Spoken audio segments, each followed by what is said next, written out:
Perhaps I should start this poem by informing you that I am bilingual. That the Queen's English that I speak so eloquently before you now is not my first language, no. My grandmother never used such diction when she spoke me up in the welfare line amongst the other dwellers. Or when she called down to me from the project window for dinner, no, we spoke a more southern fried English.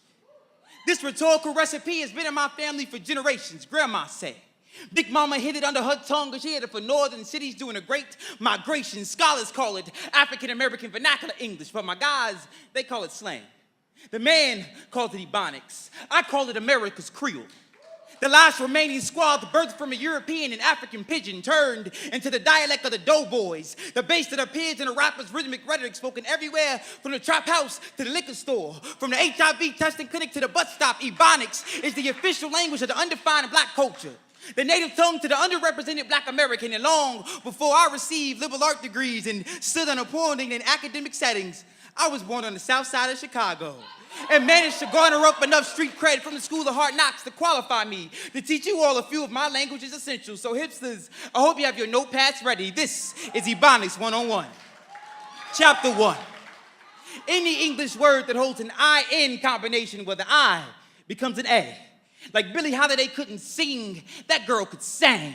If Martin did all that walking, I wonder if him feet stank traveled all them miles just to hear freedom rang. I wonder what he was thinking. Chapter 2.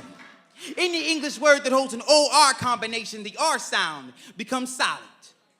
Like Emmett screaming, don't beat me no more. Like Rodney screaming, don't beat me no more. Like Trayvon asking, what is you following me for? Chapter 3.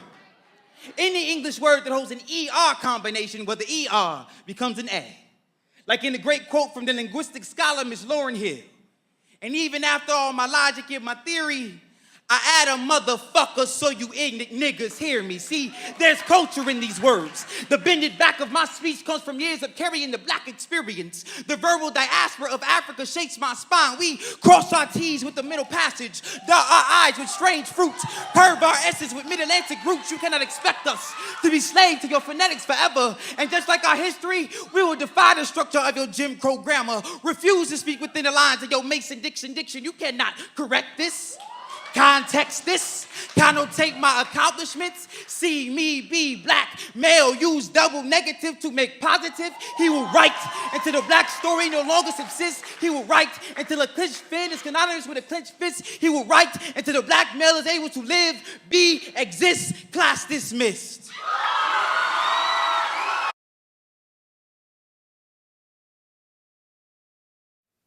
I'm not saying that I agree with what they did.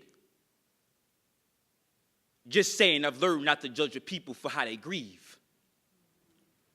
Learn not to judge the hood for how it loves you back. Love from the hood. And honor only bestowed on those who showed the hood the most unwavering of loyalties. I'm talking street niggas. Most literally from cradle to grave. Most literally from corner to coroner. Most literally niggas who hug the block in their last moments gasping for air. Right before yellow tapes makes a spectacle of their bodies sprawled on cement. If the hood loves you, she'll make a monument of this location. They will bring teddy bears, well wishes, and heavy hearts. This is now sacred ground to be renamed as memorial and landmark. This is no longer Jefferson Avenue, but where Twig got shot. For the next 6 nights, you will see candles like this space holy. Until the wind blows, it's silent. Until the amber is blown in the direction of the summer's next casualty. If the hood loves you, she'll write it in tombstone text. A boy's face and childhood nickname will be written in script across a double XL white tee. Ain't it funny how quickly death becomes fashionable? A testament to how tragic memories don't fade. Even in a washing machine, you can expect your closest of kin to tattoo your name in the most visible of places. Your birthday in Roman numeral will kiss the left side of your little sister's collarbone long before a boy ever does. In grief, we graffiti murals. That's how Biggie and Pac got faces in places that they never called home. I know boys who've bore the weight of pallbearer long before the rigors of college, but the most famous of us will have streets named in our honor. Martin Luther King Drive and Malcolm X Boulevard, Both debunk the myth of respectability and proves that no matter the politics, all black boys are doomed to die by bullets. But how can you complain when the hood loves you? And we gonna keep loving you. Long after the gravel has swallowed your portion of the 40, long after they've packed that car with vengeance, long after another boy's life is taken in retaliation of yours, continuing the cycle of trauma and street violence. Yes, y'all, the hood will love you enough to murder for you, but never enough to snitch. Yes, y'all, I know who did it. I was there when they bought the 4/5. Yes, y'all, I watched the news. I listened as they emptied the clip, and yes, y'all, I'll do it again. Yes, y'all, I'll do it again. Damn motherfucking right, I will do it again, because I miss my brother so much.